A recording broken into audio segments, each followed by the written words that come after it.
my goodness. They're trying to jump. Baka mauna ka pa nga daw lumipat sa kanila. Dahil si Aling na, wala pa rin. Si Aling na, hanggang ngayon kawawa naman si Aling na wala pa nakikitang bahay.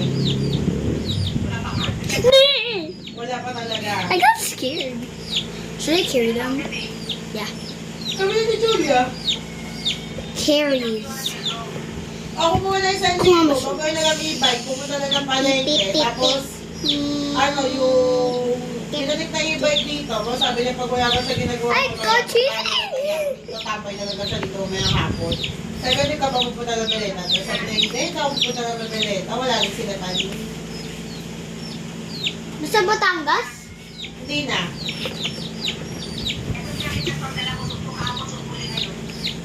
And my mother would reach.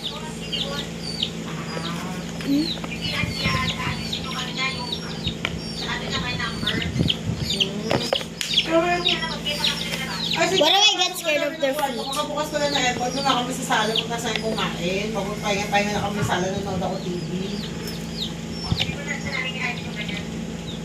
Oo.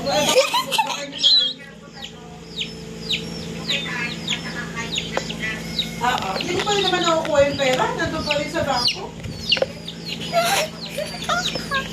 Oo. Ibig sabihin nga, ito pa yung ano? I'm not actually torturing them. I'm not. I'm a mother with 3 chickens. Ano pa Chicks. And here's the bigger one. This is more bigger than the last one. Mo ngayon, yun ang alis na sa akin yun. See, it's more tinier. Well, my chicks can go. Engel! Alis tayo, te? Alis tayo, tita. Alis tayo. Ma! Ma! Siya lang. Wait. Okay, now what are they doing? O, ayun, dito na talaga The Bumbaya? Should I put them on a leash? Ano na naman siya, pasok mo na yung pasok ka, lagi mo na lang yan. Ano kayo na sisim dyan? I have a Ano leash. yung kanina, di ba pag sa palengke, pag Sabado, linggo may mga iba-ibang mga nagtitinda, di ba? Ang dami niyang kanina, bago 35, isa tatlo, 100. Kasabi yung nag-rumenta, tatlo yun na po para may kasama kasi pag isa mabilis mamatay.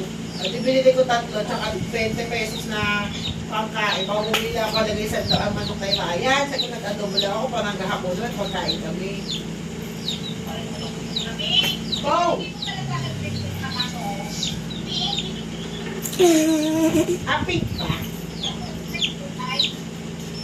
Hey,